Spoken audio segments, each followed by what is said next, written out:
Hello guys, మా ఈ కోనసీమ ప్రయాణంలో మేము తిన్న వింత ఆహారం ఏంటో మీకు ఈ వీడియోలో చూసేయండి. ముందైతే దిగమరలో దిబ్బరొట్టె తిని అక్కడి నుంచి రావులపాలెం వెళ్ళే రోడ్లో చికెన్ పకోడీ వేస్తూ చాలా నీట్గా కనిపించింది ఈ ప్లేస్. ఇంకా అక్కడికి వెళ్ళి ఒక పావు చికెన్ పకోడీ అయితే తీసుకున్నాము. 120 రూపీస్ అయితే తీసుకున్నారు. కానీ టేస్ట్ మాత్రం అదిరిపోయింది. అక్కడ తినడానికి లేక మేమైతే పక్కకు వచ్చి తిన్నాము.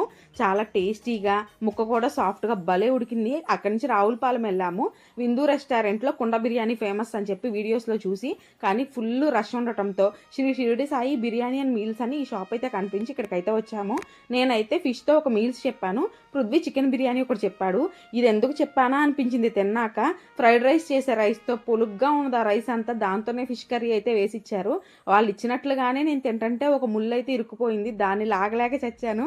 పృథ్వీ బిర్యానీ మాత్రం భలే ఫ్లేవర్ఫుల్గా టేస్టీగా ఉన్నది. ఇంకా అక్కడి నుంచి రిటర్న్లో నర్సాపూర్లో లూజ్ ప్రాన్స్ ఒకటి, వింగ్స్ బిర్యానీ ఒకటి తిని రిటర్న్ అయిపోయాం. వీడియో నచ్చితే లైక్ అండ్ సబ్స్క్రైబ్.